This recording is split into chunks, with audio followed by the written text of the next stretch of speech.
Hello, 8th graders. This is Mr. Chamberlain, and today I'm going to review the different types of clouds that you may see while you do your cloud journals, plus some extra ones that are just kind of neat to look at. So, starting off, there's three basic families that we already talked about in class. There's high clouds, medium clouds, and low clouds. These first pictures here are of high clouds. These are called cirrus clouds, meaning that they have kind of wispy looks to them. They're kind of often looked at as like if you broke a horsetail up into different little individual strands, so it's that wispy light kind. They're very high up, the highest kind of clouds, and they're actually made of little bits of ice crystals instead of rain droplets. So these are all different types of cirrus clouds.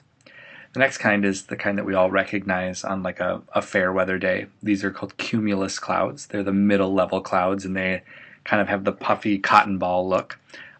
They sometimes can mean that it's going to rain, and they sometimes can mean that it's not going to rain, but either way you'll see them this views from above. But there are middle clouds, and they're made of water droplets. And there's some more. Here, our next one is the kind that we've had for the past couple days outside. These are stratus clouds. They're the lowest clouds, and they usually kind of look like a blanket covering the sky. Sometimes you can see different layers in them like this, or other times they just look like a big old sort of blah grayness. Usually these represent rain too, either rain that's about to come or rain that has been around for a while. So some stratus. This is kind of what it looks like right now.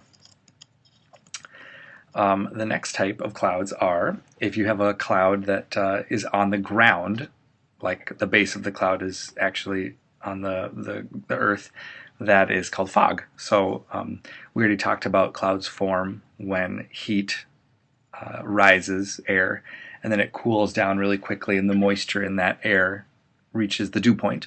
When it reaches the dew point, it condenses. So this usually happens in the mornings. There'll usually be fog, and it's very cool, very quickly, that causes the fog to form. So there's some fog.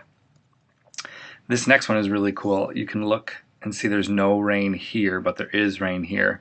When a rain cloud is raining in some place that's very, very dry, sometimes the rain will fall, but it will be so dry around here that there won't be time for it to hit the ground, and it will re-evaporate and kind of go back up into the cloud. So this is called virga, this phenomenon. And it might look kind of strange, but it's actually very common. You can see clouds all the time that have little, I think they kind of look like little jellyfish limbs that come down, but they're coming down and meeting really dry air here, and they evaporate back up in the cloud, so virga. These next things are called contrails, and contrails you've seen, I'm sure, plenty of times. They're usually like this, that you see them. They come out of jet engines. One of the products of fuel combustion is water vapor.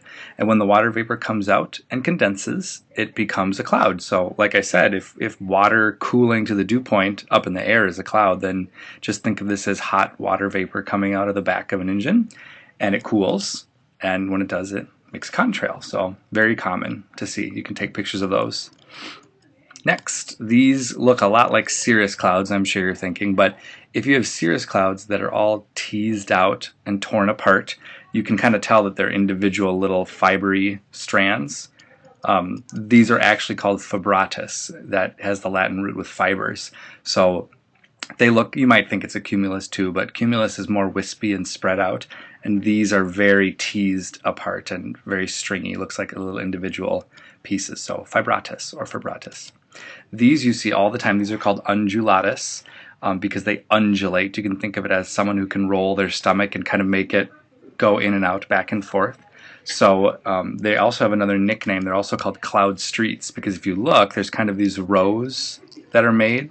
This is the product of heat going up and down, making a cloud, and then sinking down, and the process going back and forth. So it kind of makes these waves. So undulatus.